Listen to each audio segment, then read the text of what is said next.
პროტესტი ჩვენ ეს გააგება ეს სიტყვა ხშირად გვესმის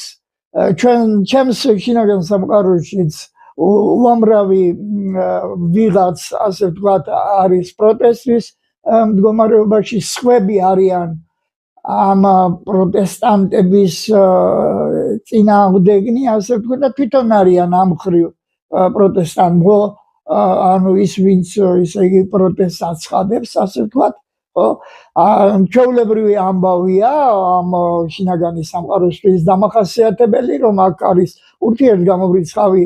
აზრები შეიძლება ითქვას რომ შეიძლება უამრავი ვიღაცას უთვალავი ვიღაცას ასე ვთქვათ არ ეთანხმება იმდენად რამდენადაც არავის არ დაუთვლია და ვერც მე დავითვლი შინაგანი პოპულაციის ანუ ოდენობას ხო მე მაქვს განცდა ასეთი რომ ისინი უთვალავნი არიან და ის აზრები რომელსაც ისინი გამოხატავენ არის მათი აზრები მათი პირადი აზრები ყოველ შემთხვევაში თითოეულ მათგანს ეს ასე გონია და ასე სჯერა ჩემს ანუ მე ვერ ვილაპარაკებ ვერც ემოციების შესახებ ასე ვთქვათ მე როცა მაგალითად მაქვს საუბარი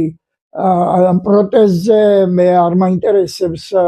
პროტესტის ის მხარე რომელიც დაკავშირებული არის რაღაც ემოციურ გამოხატულებასთან და ასე შემდეგ იმიტომ რომ ემოციები როგორც გითხარით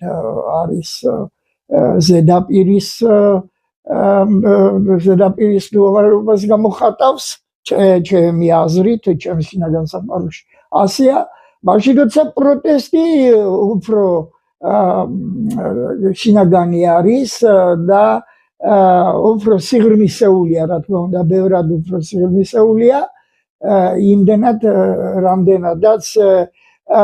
ის და მე მინდა გითხრათ რომ შინაგანი პროტესტი არ არის პირველ რიგში არ არის რეაქცია რაღაცაზე ის არაფერზე რეაქცია არ არის ის არის უბრალოდ აზრი იმის შესახებ რომ რაღაც არ ეთანხმება იმ წარმოდგენებს რომლებიც თითოეულ ამ მოსახლეს ამ პოპულაციის წარმომადგენლის შეიძლება ჰქონდეს